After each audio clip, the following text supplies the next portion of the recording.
the Director of National Intelligence, has just released a report on UFOs, documenting over 140 incidents of unidentified flying object sightings, but finding no confirmation of alien life. Joining me now for reaction, Fox News contributor Sarah Carter and retired Navy Master at Arms Sean Cahill. All right, Sean, so they say they're not American, but they don't know what they are. So what could they be? Well, Jesse, at this point, if they're not American and they're not Russian or Chinese, the sky's the limit at that point, and we're going to need a lot more people to come in and help us with those answers. I agree, Sarah. Your opinion about this? I think they have to be aliens. You can't.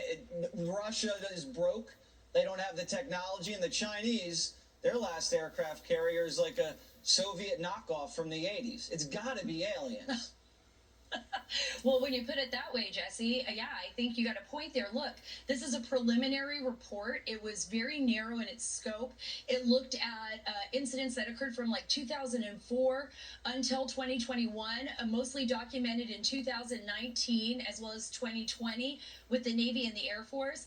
There are hundreds of documents that I've gone through, hundreds that have been declassified actually by the United States intelligence community as well as the Department of Defense, that even in the 1950s, pilots were seeing very similar objects to what pilot Sean Cahill saw as well. So there's no real explanation here, but what we do know from the report is that the United States government considers this a threat.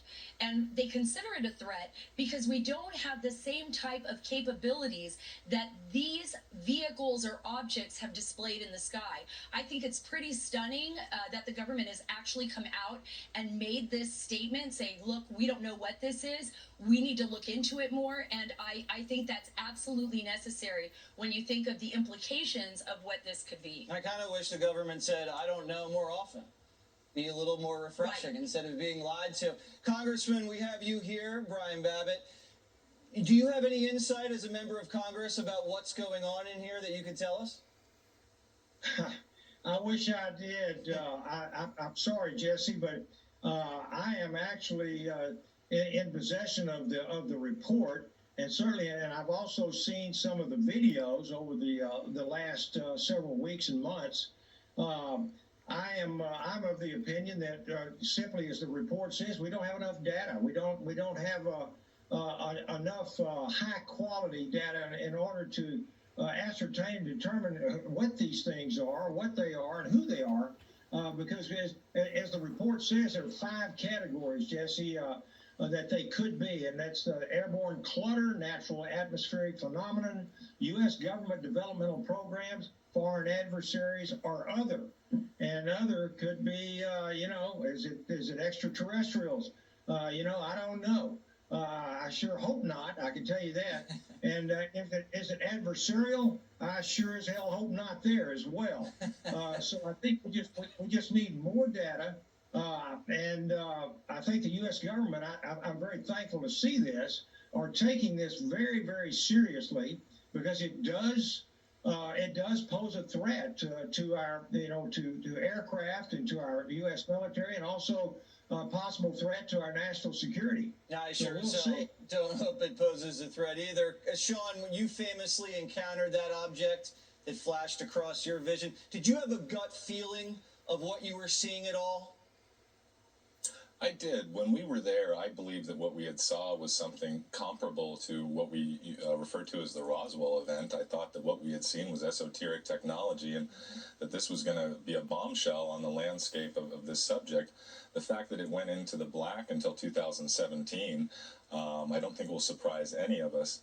At the time, I thought it was an American project, but now, after Luis Elizondo resigned and brought some of this information to light and showed us how serious the study of this has been, it's obvious that that was not American technology at the time.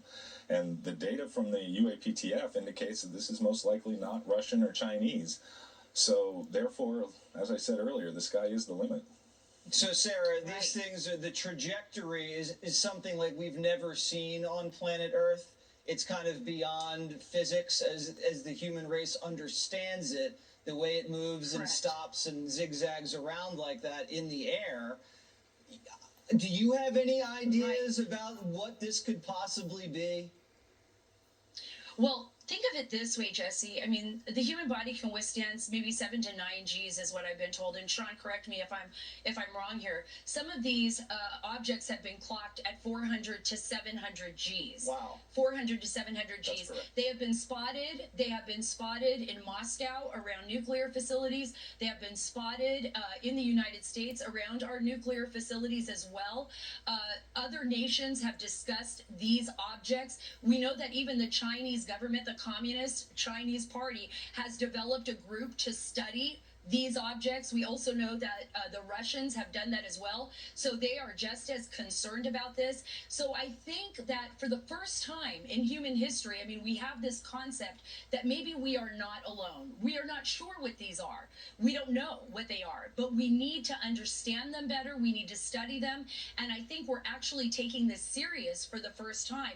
And hopefully more people will come forward like Sean and won't feel afraid of actually reporting these sightings. And I think with our technology, Jesse, this is the reason we're seeing them more. Our radar systems are much more advanced. And as our technology advances, I think we're going to be seeing more and more reports of this.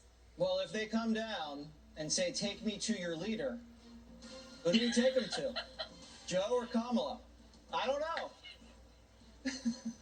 If With I his were, whispers, maybe. and if I were an alien and I saw humans, I'd turn right around.